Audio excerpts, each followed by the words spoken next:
Ahí está, rec. Ok, permítame un segundo. Les comparto diapo.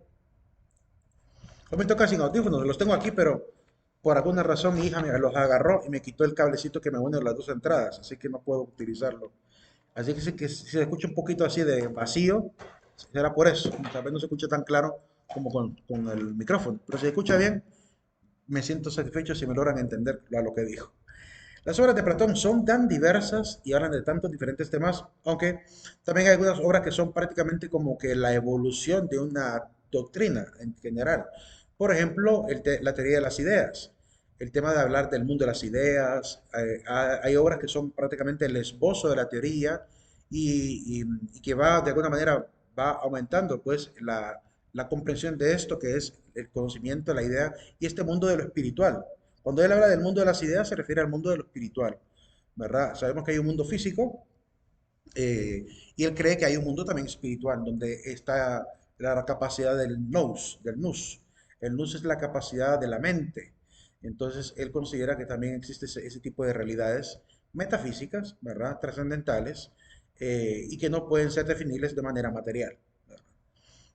Más adelante, cuando hablemos del tema del concepto de Dios, en el segundo, ya en la segunda parte de la filosofía de Edad Media, les voy a compartir este video que yo creo que seguramente lo habrán visto. De repente, lo que de repente han visto videos sobre el debate de la existencia de Dios, habrán visto el pequeño video del padre Manuel Carreira, donde él debate el tema de las cosas materiales y las cosas espirituales, ¿verdad? Y la manera del por qué hay certeza de que existe un mundo de lo inmaterial, ¿verdad? Dado que hay fenómenos en el ser humano que la materia no puede explicar y que la ley de la física, de la química, de la biología no pueden explicar, así como las leyes de la física.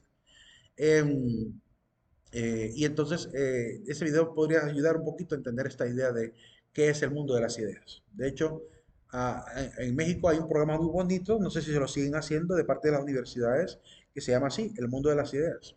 Ahí también se han hecho debates muy bonitos sobre el tema de la moral, el tema de la existencia de Dios, etc. Las obras de Platón. Primera obra, la Gorgias. Lo que va a aparecer es el nombre de la obra y más o menos la idea general de la obra. Aunque eso sería demasiado reduccionista, ya que solo, por ejemplo, en el caso de Aristóteles, hablar de la ética nicómaco y que de repente digan que habla solo sobre la felicidad, es demasiado reduccionista, porque habla de todo un poco, de las virtudes, de la moralidad, de los fines, ¿verdad? Habla de la praxis, habla de eso que llamó el metátelos, ¿verdad? Habla de varias cosas, así que ah, será una caricatura lo que vamos a decir de cada una de las obras. Gorgias habla sobre la retórica y la sabiduría, el Fedón sobre la inmortalidad del alma, Fedro sobre el amor y la belleza, Critón sobre los deberes cívicos, Laques sobre el valor militar, el Teeto sobre el conocimiento científico, Parménides es una autocrítica a la teoría de las ideas. Vean que los mismos filósofos escriben como para corregir lo que antes habían dicho, ¿verdad? Eso es parte de la honestidad intelectual que ellos poseen. El sofista, el ser y la teoría de las ideas. Hipias habla sobre la belleza y la doctrina de las ideas. Todas estas obras son gratis. Todas estas obras las pueden conseguir gratuitamente en internet. Están todos los PDFs en muchas páginas. Crátilo sobre las propiedades de las ideas. Protágoras sobre la virtud. Son nombres de filósofos. El banquete sobre el amor y la belleza. De esto sí vamos a hablar. Creo que en camino viene. Permítame, sí, vamos a tener que hablar del amor platónico. Ahí vamos a hablar del banquete. El político sobre las cualidades del gobernante. Una de las frases que me llamó mucho la atención del político dice que el gobernante o el político tiene que ser el primer servidor de todos y por tanto debe aprender a subordinar sus intereses particulares a los intereses del conjunto, es decir, a los intereses de la sociedad. Que si los políticos entendieran eso, hoy tendríamos una calidad de políticos hoy en día, pero no, se desvirtuó por completo la política. El fileo sobre el placer y el bien. El timeo sobre la cosmología. De hecho, ahí aparece la famosa leyenda del Atlantis o de la Atlántida. Ahí habla de esa leyenda. Aparece Timeo contando que hubo un pueblo llamado la Atlántida, que era una sociedad muy desarrollada, ¿verdad? Muy desarrollada, que tenían obviamente una ciudadela construida en una especie de islote, una gran isla, que tenía dentro de la misma isla, habían como círculos concéntricos, es decir, como que fueran varias islas en forma circular una dentro de la otra. Y conectaban estos islotes o estos círculos o estos aros, diríamos, de isla, los conectaban con puentes. Tenían grandes templos de cúpulas, hermosos templos. Eran gente de muy buena cultura, pero tuvieron la desgracia de ver la naturaleza y la fuerza de la naturaleza, ¿verdad? Que hizo que de toda la ciudad se fuera al fondo del mar. Es decir, hubo un gran terremoto, sacudió a las islas y todo se hundió. Excepto, dice, un pequeño escollo, lo que sería una especie de isla en forma de letra C, que quedó, dice que los barcos pueden entrar ahí, pero no pueden salir, porque es una especie de lugar donde entran por un estrecho y se quedan encerrados, obviamente, con la isla. Es casi, quedó la isla como que fuera la entrada de un golfo, algo así. Si buscáramos en la Tierra actualmente, ¿dónde estaría ese lugar que tiene esa apariencia, esa isla con esa apariencia? Solo hay una isla en la Tierra que coincide con esa descripción, y es la isla de la que se llamaba la isla, se me escapó el nombre de la isla, antiguo, el nombre antiguo. El nombre contemporáneo es la isla de Santorini, ¿verdad? La isla de Santorini, cerca de Creta, eh, que es famosa ciudad porque la gente llega ahí a tomarse fotos con los grandes edificios blancos, con cúpulas celestes. Muy bonito el lugar en realidad, aunque dicen que huele muy mal el sitio. O sea, hay críticas a favor y en contra, pero eso vuelve a un lugar afrodisíaco que existe hoy en día. Se supone que ahí en medio hubo un volcán y ese volcán explotó hace 3.000 años atrás. O sea, en el año 3000 antes de Cristo aproximadamente explotó ese volcán. O sea, hace 5000 años en realidad, ¿verdad? 3000 años antes de Cristo. Y pues consumió todo lo que había ahí, ¿verdad? Se fue al fondo del mar, ¿verdad? Y solo quedó esa isla en forma de letra C, ¿verdad? Así que probablemente esa sea la famosa Atlantis. Eh, la República, que habla sobre la autoridad, leyes sobre el idealismo de la República, y la apología de Sócrates, que es donde presenta esos argumentos que Sócrates dijo para defenderse en su último juicio, antes de ser condenado a la muerte, mediante el ostracismo, que era el método de condena mediante las ostras o conchas para llevar a alguien a la muerte, al encierro o al entierro. Bien, la transmigración de las almas. Veamos estos aportes. Vamos a ver tres mitos de Platón eh, que le servían, como dijimos anteriormente, para dar una enseñanza ya, acerca de la antropología, acerca de el origen del erotismo o de la diferencia entre el amor físico y el amor espiritual, eh, que le servía para hablar también de la condición social de la humanidad, de la época, de diferentes épocas, para categorizar a los seres humanos, al menos en cuatro tipos de seres humanos, ¿verdad? Para eso sirven esos mitos, para dar ese tipo de enseñanzas. Veamos el número uno, la transmigración de las almas. Dice Platón que hay una lucha entre el alma y el cuerpo. En la obra del Fedón, ahí habla bastante sobre esto. Ya voy a leer un fragmento del Fedón. Um, el mito se basa en lo siguiente. Dice que en el espacio sideral, en el cosmos, anda vagando, ¿verdad? Un conductor de carruaje, un auriga. Auriga es el conductor del carruaje. Y lleva un carruaje tirado por dos caballos, uno blanco y uno negro. Detrás de él va un séquito de almas, ¿verdad? Y este auriga, que es el dios, le da una orden a las almas. Cuidado que hay turbulencia debido a la lucha entre el caballo blanco, que es el caballo de la disciplina, orden, bondad, y caballo negro, que es el caballo de el caos, ¿verdad? La disciplina, el desorden. Las almas imprudentes, las prudentes obviamente obedecen al Dios y las imprudentes se dicen, no, yo realmente voy a hacer lo que se me da la gana, ¿verdad? Y ahí valentonas como que fueran surfistas, no se agarran del carruaje, digo, de la caravana, se descuidan, se desvían y por haberse desviado, ¿verdad? Esas almas van a estar atentas a la turbulencia o al cambio de camino, cae una de esas almas, ¿verdad? Castigada por el Dios en un pequeño bojotillo que llamamos hoy en día el ser humano. Y es así como llega el alma al cuerpo. Llega como castigo de parte de los dioses, dice Platón.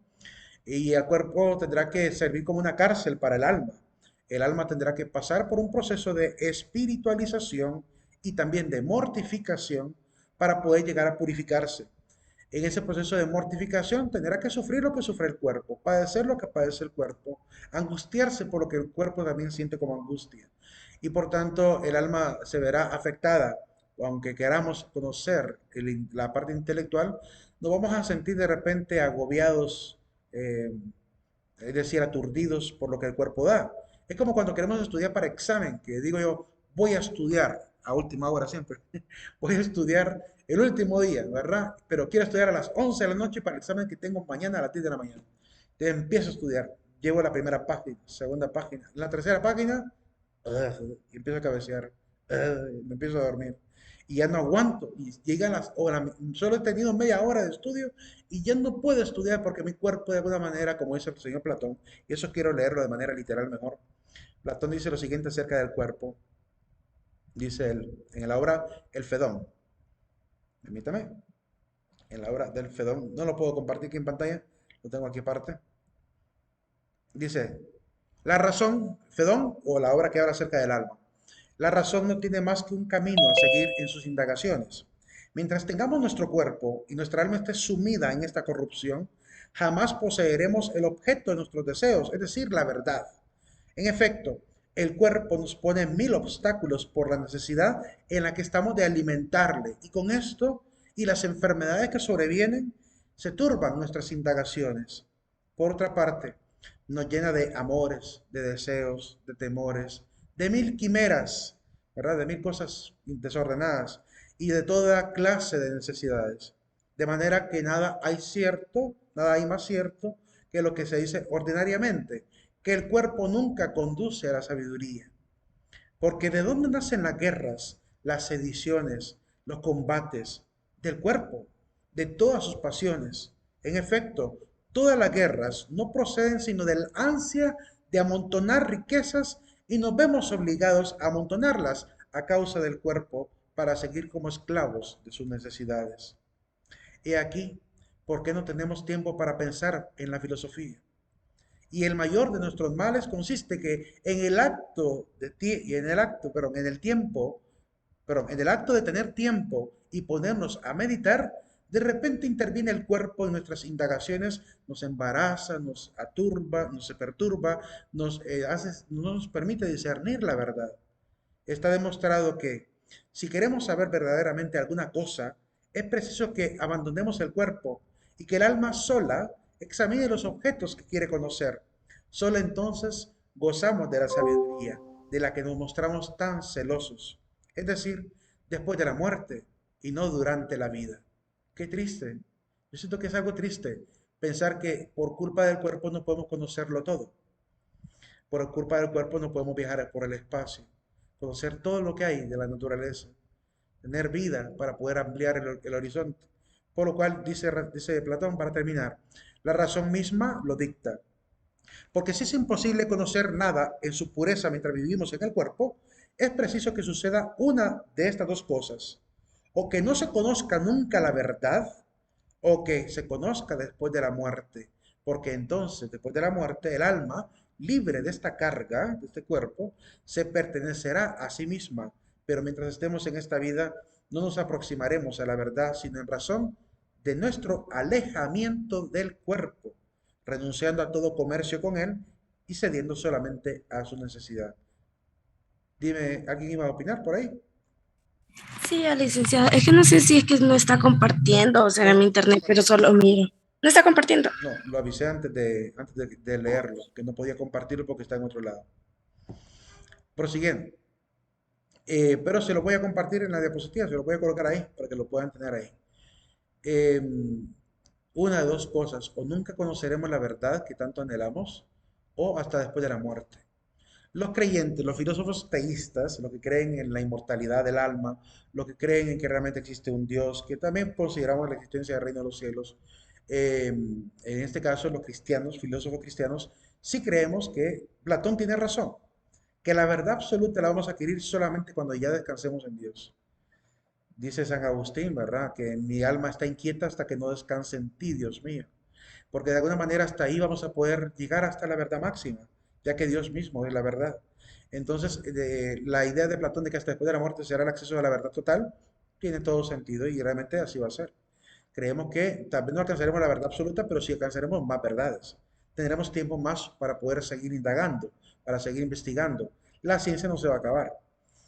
Creemos que incluso después de la resurrección, en el caso de la filosofía cristiana, se cree que después de la resurrección habrá cielo nuevo y tierra nueva. Todo será restaurado y por tanto volveremos a adquirir ya no un cuerpo mortal enfermizo, sino un cuerpo glorificado por la resurrección, que eso es lo que en realidad creemos hoy en día en el mundo cristiano. Por lo cual, ya con ese cuerpo glorificado, que no tendrá ni enfermedad ni morirá, sino que vivirá para la eternidad, es ahí donde podremos ya por fin con la ética, la cultura y la ciencia alcanzar lo que tanto anhelábamos en este mundo. Entonces, Platón, yo espero que Dios lo salve, ¿verdad? Y que tenga la oportunidad, porque se nota que en sus propios escritos se nota que tenía tanto afán por conocer, ¿verdad? Tanta hambre de ser un verdadero filósofo. En este mito de la transmigración de las almas, por tanto, Platón cree que hay reencarnación, cree que hay una serie de circuitos de reencarnaciones que se realizan. Diferente este tipo de reencarnación que él cree con respecto a la de la comunidad hindú. Los hindúes creen que incluso uno puede reencarnarse en un, no sé, en un perro, en un gato, en un grillo. Es decir, creen que de alguna manera la reencarnación se hace incluso de la naturaleza humana a la animal. En el caso de Platón no cree en eso, cree que si hay reencarnación sería de cuerpo humano, porque realmente el alma no tiene que seguir siendo humana. Por tanto, él considera que existe la reencarnación. Desde el punto de vista de la filosofía cristiana, no podemos creer en la reencarnación, porque si no, no tendría sentido el sacrificio que Jesucristo realizó. Creemos que desde el momento en que Cristo vino a salvar al hombre, redimiéndola por medio de su muerte, implica que no había otro método para poder salvarse, sino solo a través de ese sacrificio para poder abrir la puerta de par en par a través de la fe que Él inculca y a través de ello pues alcanzar ese perfeccionamiento de la vida humana. Lo que el filósofo Teilhard de Chardin llegó a llamar el punto omega. El punto omega es el punto donde la humanidad... Hay un punto alfa, que es el momento en que aparece toda la materia, ¿verdad? Hay otra serie de puntos intermedios, y entre tantos puntos de evolución humana, de pensamiento humano y crecimiento humano, madurez espiritual y madurez también intelectual, madurez también ética, llegará a un punto que se llama el punto omega, que es el punto donde el ser humano alcanzará esta cristificación de su propio ser, es decir, se convertirá en un ser perfecto igual que Jesucristo. Nos volveremos otro Cristo, por eso somos cristianos, porque somos igual ungidos como Cristo. Y por tanto tenemos que vivir igual como el Maestro, ¿verdad? Para ser como Él y redimirnos igual como Él se redimió, que no quedó su alma encarcelada en el Sheol, sino que fue rescatada de esa naturaleza de muerte eterna para vivir eternamente como a Dios le place que vivamos. Eso es lo que enseña la filosofía cristiana, ¿verdad? Respecto del futuro del hombre. Y lo que enseñaba este filósofo Teilhard de Chardin, que por un momento fue criticado por esa postura. Sin embargo, yo recuerdo que el Papa Benedicto y el Papa Francisco, el Papa Benedicto y Juan Pablo II, hicieron alusión a muchos textos que hacían énfasis en esta idea, ¿verdad? Como reivindicando las opiniones de Teilhard de Chardin, que en su momento histórico fue un poquito atacado por la misma iglesia.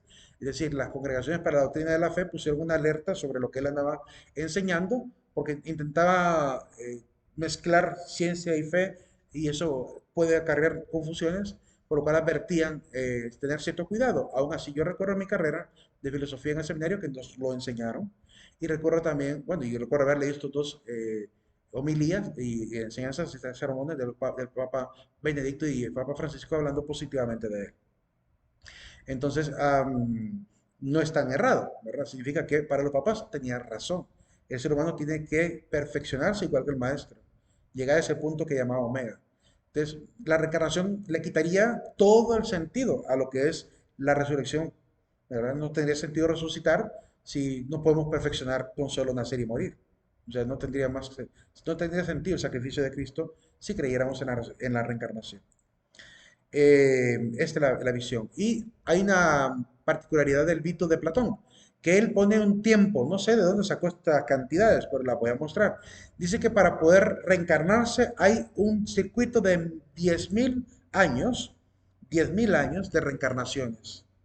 Es decir, tenemos que reencarnarnos durante 10.000 años, hasta irnos perfeccionando. Si en esos 10.000 años no logramos perfeccionar, pues tendremos la oportunidad de morir por última vez y pasar por un circuito de 1.000 años para poder ser liberado de ese peregrinaje espiritual y por fin retornar al lugar de los dioses, al lugar del Olimpo, a lo que él llamaba, a esa tierra que está más allá de Urano, al Topus Urano, Topus Uranus, que es la tierra que está más allá de Urano, donde creían que estaba el Olimpo. El hombre recompensado por su esfuerzo en 10.000 años retornará a ese estado primigenio que los dioses habían preparado para él. Podía pasar, por tanto, en ese tiempo de ser filósofo a rey, de rey a hombre de estado, podría ser padre de familia, comerciante, gimnasta, artista o médico, a profeta, podría ser sacerdote o labrador, artesano, sofista, demagogo o tirano, asesino incluso, en todo ese tiempo. ¿Verdad? Podían pasar muchas cosas, pero si lograba ordenarse en cada una de esas vidas, ese autoperfeccionamiento inconsciente lo llevaría a esa redención, entre comillas. ¿Verdad? Eso es lo que él explicaba. El segundo mito, el mito de la caverna. En cierta manera, lo que Platón enseñaba sobre este tema de la rectitud que hay que tener durante esas reencarnaciones, pues, al menos lograba que la gente se preocupara éticamente, ¿verdad? Por su vida, ¿verdad? Tengo que ser bueno porque si no en la siguiente reencarnación me va a ir muy mal. Ahorita quizás sea, no sé, empresario, y yo no quiero que en la siguiente vida nazca mendigo, ¿verdad? Entonces, obviamente, por eso se preocupaban por ser buenos, para mejor ir escalando y subiendo. Por eso es que todos los griegos siempre anhelaban la excelencia. Excelencia en griego se lee arete, y arete es el sinónimo de virtud.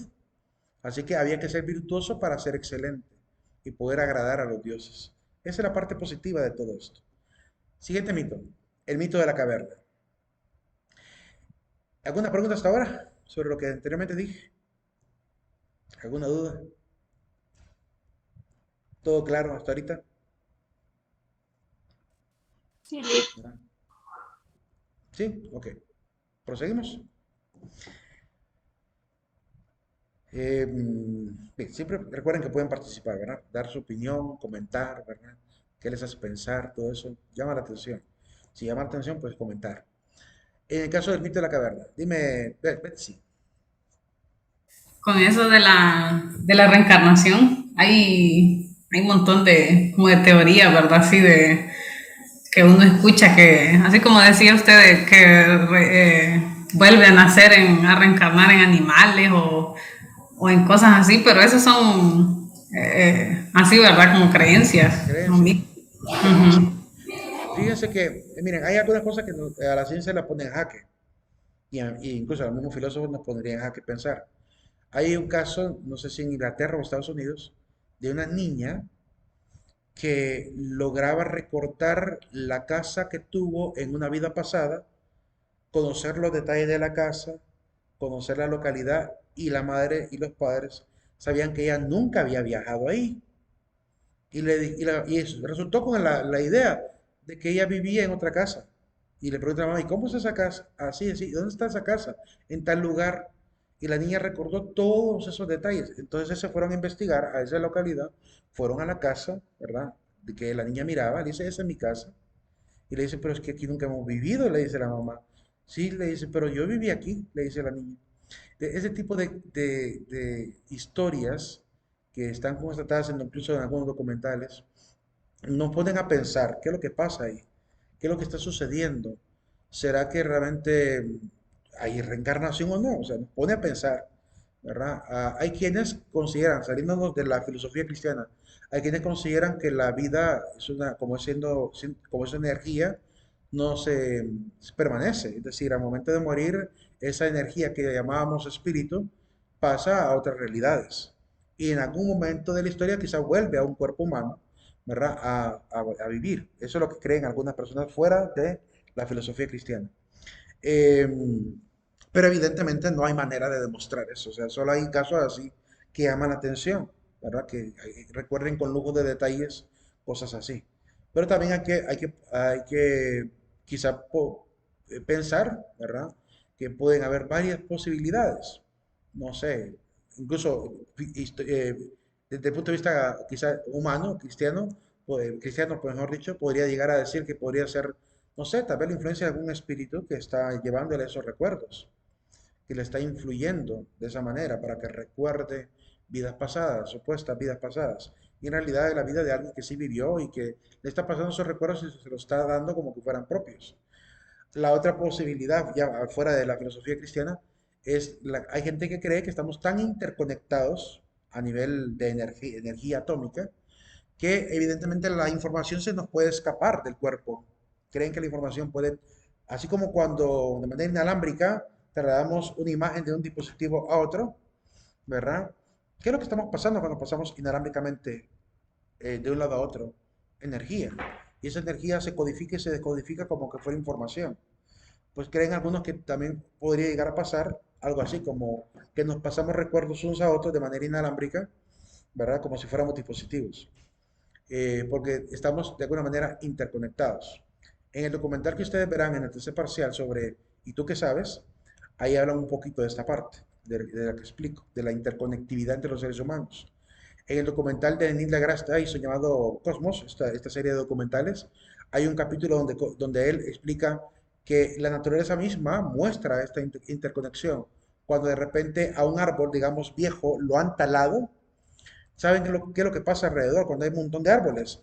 Los árboles le pasan nutrientes a este árbol talado porque de alguna manera pareciera que los árboles percibieran de que la muerte de este árbol puede incidir en ellos mismos y se protegen unos a otros, por lo cual les pasan nutrientes y provocan que aparezcan hongos alrededor del árbol y lo llenan de lana, lo llenan de cosas, ¿cómo se puede decir?, de plantas parasitarias para poder mantener cierta vitalidad todavía en el tronco y que no se dañe tan drásticamente que pueda producir algún tipo de bacteria que dañe a todos los árboles.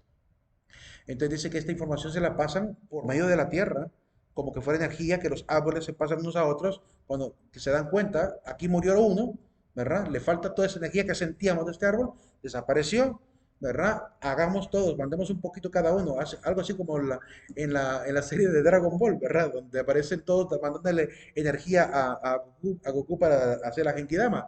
Pues algo así dice el documental de Cosmos de Neil deGrasse Tyson, que pasa con la naturaleza, que los demás le pasan cierta capacidad energética a este árbol para que no muera tan rápido y no se vaya a provocar un efecto dominó que daña a todos los demás. Se protegen, lo protegen y tratan de mantenerlo con vida lo más que se puede. Entonces, la misma naturaleza nos da a conocer ciertos misterios que uno se pregunta, ¿y en los seres humanos pasará algo parecido?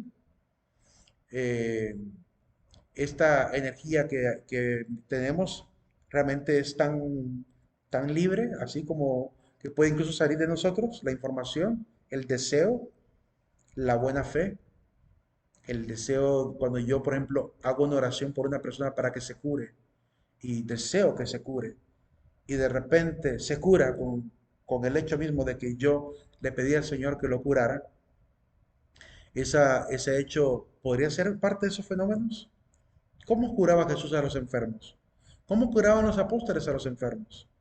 Entonces, viendo desde un punto de vista incluso espiritual, uno se pregunta si esta energía, vitalidad e interconexión no será una verdadera realidad científica, que realmente estamos interconectados a tal manera que estamos tan inconscientes de esa interconexión que no nos damos cuenta que podemos materializarlo, como cuando Jesús dice que si tuvieras fe como un grano de mostaza podrías mover montañas, podrías expulsar demonios, sanar enfermos.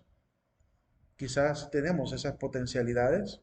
No digo quizás, desde la fe cristiana digo que sí lo tenemos, pero desde la actitud filosófica trato de simplemente colocar preguntas como si yo no fuera cristiano, ¿verdad? Preguntas así para motivar a la polémica y a la revisión personal de estos conceptos. Y si realmente estamos tan interconectados y esta fe realmente es muy científica, tanto que Jesús podía dominar a voluntad esta capacidad energética para curar enfermos, él directamente sobre el enfermo. ¿Cómo nos cura Dios? ¿Simplemente es que lo desea o es que manda algún tipo de fuerza, ¿verdad? Que transforma orgánicamente a aquel enfermo y le sana. Eh, entonces, hay mucho misterio sobre la bioquímica, la física y la energía del cuerpo, que seguimos intentando entender. La ciencia por su lado, la fe por otro lado, eh, pero casi pareciera que todo viene a desembocar en lo mismo, ¿verdad? En que es una cuestión científica la existencia de la fuerza de la fe, donde yo puedo desear algo y se materializa. Dicen los místicos, bueno, hay gente en la Iglesia Católica, por ejemplo, hay algunos místicos que meditaron tanto el misterio de la muerte de Cristo en la cruz, que se materializó en su propio cuerpo las llagas. Se les hicieron llagas en el cuerpo, como a Francisco de Asís, como a Teresa de Newman, Santa Teresa Newman, como al Padre Pío Pietrelcina, que en su cuerpo mismo mostraban signos naturales de aquello que espiritualmente les afectaba, que les hacía conmoverse. Cristo, el Hijo de Dios, clavado en la cruz, y de pronto aparecían en su cuerpo las marcas de esa crucifixión, simbolizando eso que tanto pensaban, ¿verdad? Y quizá derivado por el arte mismo cristiano, que normalmente el hallazgo de que la crucifixión de Jesús fue desde aquí y no fue acá, como pintan la mayoría de pinturas, y eso es un dato muy nuevo. En el arte siempre hemos representado a Jesús como clavado de acá, pero dicen los médicos que es un error porque de aquí no soportaría el peso del cuerpo, sino que sería acá. Y por tanto, la mayoría de la gente que ha tenido esas cuestiones de apariciones de llagas en sus manos, no les aparece aquí normalmente, sino que aparece acá. Es decir, les aparece en la mano, como al Padre Pío le aparecieron acá. A Francisco de Asís le aparecieron acá también. Aunque algunas imágenes de Francisco lo muestran también a esta altura. Eh, Cada uno, porque lo que están pensando es que había una llaga y creen que estaba una llaga ahí, a grado que de alguna manera piensan en ese dolor, sentir que te traspasa un clavo en tu mano y de pronto sentir tanto dolor por la angustia de Jesús, tanta empatía que se materializaba en ellos ese dolor. Eso es lo que se maneja en la mística del mundo cristiano, católico. Entonces vemos cómo lo que a veces pareciera increíble, viendo desde la óptica de lo espiritual, es muy probable, ¿verdad? Dime, Betsy. Con lo de la sanidad que decía usted, creo que algo así es también, ¿verdad? De lo mismo, actúa nuestra fe Ujú. y a través de eso, como dice, lo vemos materializado a través de la sanidad. Solo piense por un momento el lenguaje que utilizamos en el mundo cristiano. Creemos que el enfermo se sana por la fuerza del espíritu. Fuerza del espíritu. ¿Qué es fuerza? ¿Qué es la fuerza? ¿No es algo que genera vitalidad? ¿No es energía? Creemos que de alguna manera tiene que modificar la bioquímica del cuerpo. Y para modificar la bioquímica del cuerpo y sanar el cuerpo, habría que provocar una reacción química en el cuerpo para poder sanar ese cuerpo. Entonces, sea como sea, es una especie de fuerza o impulso que genera el efecto dominó que lleva a la curación de la persona. Hasta en el lenguaje mismo guardamos parte de eso que digo, pero que es para nosotros un misterio. María Jarquín, dime, dinos, Y más bien. fíjense que yo tengo una pregunta. Sí. Es que fíjese que a veces, no sé si a usted le ha pasado, porque a mí me pasa de que yo hago algo como paso como por un lugar y como que se me viene que yo ya he hecho eso algo anteriormente o que ya he pasado por ese lugar anteriormente. Y yo como que, ¿por qué pasa eso? Mira, lo que he leído al respecto de los déjà vu, eso se llama déjà vu, algo en francés ya visto, lo que explican los médicos, ocurre un problema con el ser humano cuando abstrae la realidad, cuando absorbe la realidad, y es que la procesa de manera simultánea a través de dos hemisferios, el hemisferio derecho e izquierdo, cada uno tomando los datos que le corresponde. El hemisferio derecho, lenguaje, la parte sentimental, emocional, está en el lado derecho. La parte espacial, geométrica, analítica y la parte eh, simbólico o numérico, pues está en el lado izquierdo. Pero ambos hemisferios abstraen la misma realidad y la van a procesar de manera diferente cada uno. Entonces puede ocurrir, dicen que por el estrés puede llegar a ocurrir lo siguiente, que de repente la misma información que acabas de ver, que tú observaste, llega a ambos hemisferios con una millonésima de segundo más tarde que el otro. Es decir, se procesó la idea general en el lado derecho antes quizá que en el izquierdo. Y cuando se genera esa tardanza entre uno y el otro hemisferio, suponiendo que toda información bioquímica llega a ambos, ese pequeño lapsus de tiempo entre uno y otro genera en nosotros la sensación de que ya vivimos aquello que estamos viendo. Pero realmente ya lo vivimos, pero lo procesamos primero con el derecho y lo volvemos a vivir porque lo procesamos con el hemisferio izquierdo. Esa es la explicación científica de un déjà vu que hasta ahorita he podido indagar. Prosigamos. Y les creo. Yo creo que realmente tiene sentido. Así como el corazón bombea sangre y se va a diferentes velocidades por cada una de las arterias, a una le llegamos pronto que a otras, ¿verdad? Aunque se vaya del mismo punto, pero se va de manera, dependiendo de lo que haya como obstáculos. Así también la información.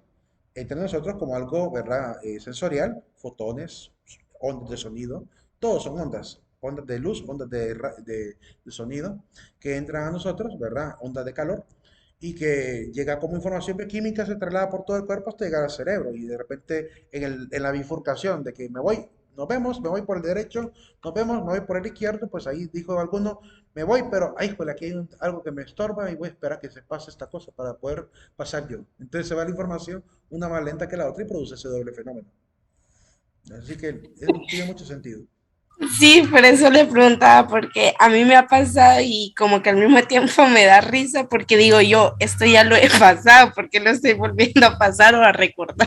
Sí, exactamente. A mí me pasó algo muy, muy particular y entiendo que a varias gente le ha sucedido, que es que estaba con una amiga platicando en la iglesia de Simapoco, Tepeque. Shelly se llama ella, de corazón, de cariño le llamamos Shelly. Y platicando con Shelly, me dice, estábamos platicando así. Teníamos un buen rato de estar platicando parados. Y de pronto me pega ese luzazo de ese déjà vu, ¿verdad? Así. Y me dice ella, sintió eso, me dice ella. ¿Cómo le digo yo? Sintió eso, como de que ya hemos vivido esto, le digo yo. Sí, me dice ella. Al mismo tiempo los dos entramos en una especie de déjà vu. Entonces fue raro, porque pareciera como que hubiéramos compartido el momento dos veces, ¿verdad? Pero quizás es porque se había alargado la plática, ambos estábamos ya un poco cansados y por respeto no terminamos la plática. Entonces quizá por eso nos cansamos al mismo tiempo y provocó el efecto al mismo tiempo. Y esta sensación tan extraña, pues a veces produce estas teorías sobre vidas pasadas y cosas por el estilo, pero en realidad tiene una explicación un poco más científica que eso. El mito de la caverna. Platón dice, imaginen que de repente en una cueva hay una cierta cantidad de gente que está encerrada de por vida a sufrir ver sombras en la pared de la cueva. Esas sombras son generadas por algunos manipuladores, prestidigitadores o titiriteros que están detrás, ¿verdad? Generando con figuras reales las figuras y sombras que se ven en la pared, producidas por el fuego o quizá la luz de la cueva. ¿Qué pasaría si de repente esta gente que está detrás dijera, hagamos un experimento, liberemos a uno a ver qué sucede? Entonces de repente se atreven a enseñarle un poquito más de lo que está viendo, le sueltan de manos y pies y le permiten que esa persona salga incluso de la cueva. El que sale de la cueva se va a encontrar con tremendo gran problema, dice Platón. Seguramente le dolerá mucho conocer lo nuevo porque su vista estará tan dañada que no podrá observar la luz fácilmente. Poco a poco tendrá que adaptarse a la nueva luz, tendrá que ir viendo como cuando de repente enciende la luz en la oscuridad y nos quedamos aturdidos, así, pero más prolongado.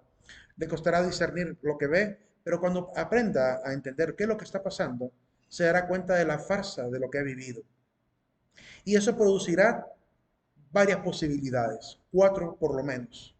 Posibilidad número uno, se va a quedar allá afuera, ¿verdad? Perdón, posibilidad número uno, se va a asustar ante lo nuevo y se va a regresar a su comunidad, agarrará las cadenas por sí mismo y le dirá, no, no, no, no, esto no es para mí, yo me quedo aquí tranquilito, no he visto nada y sigue tranquilo en su ignorancia.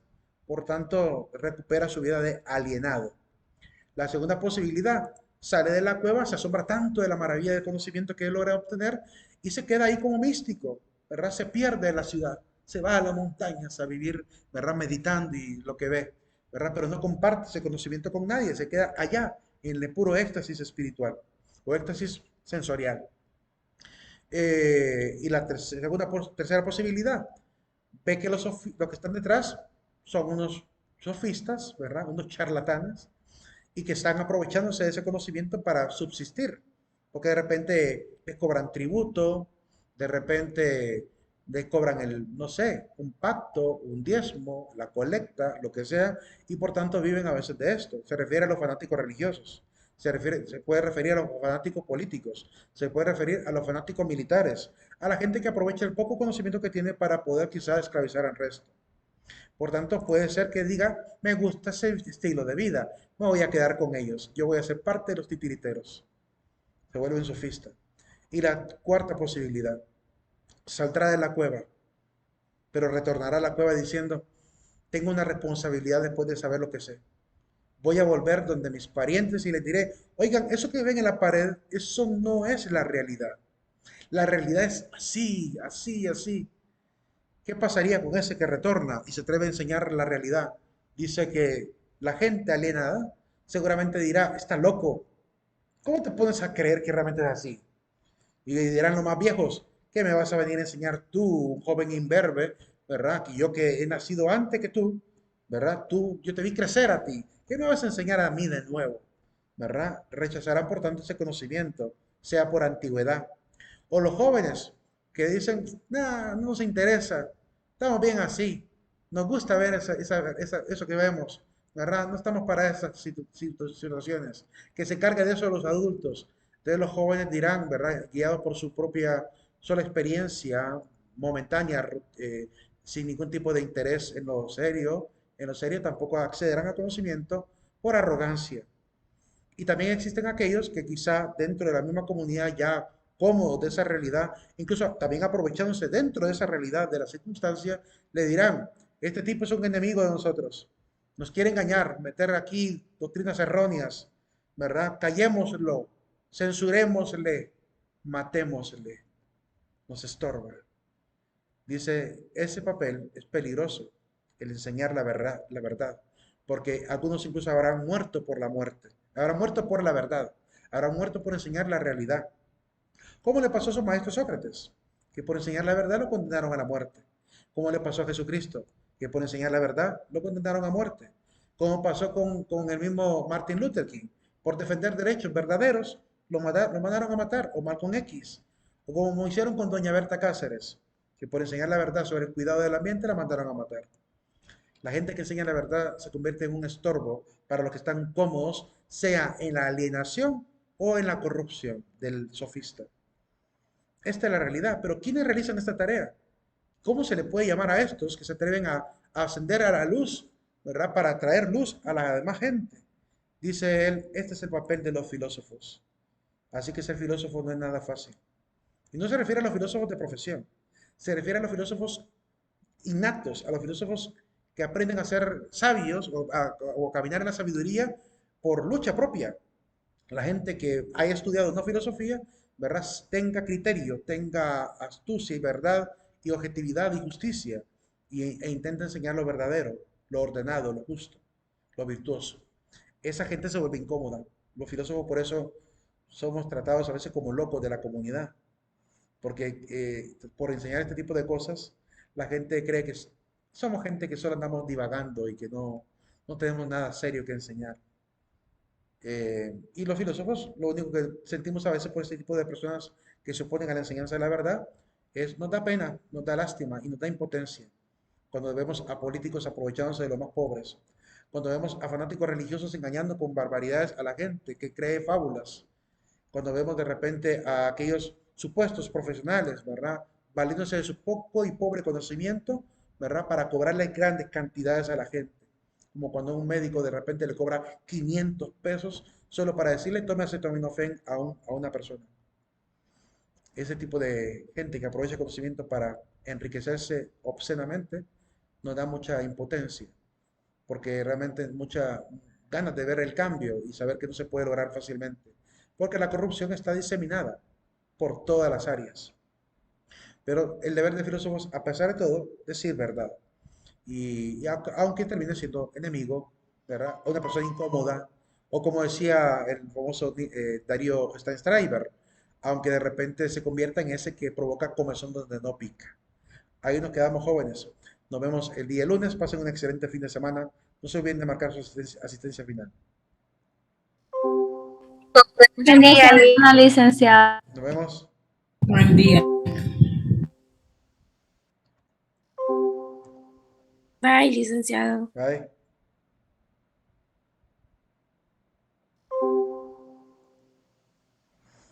Primer like que recibo. María.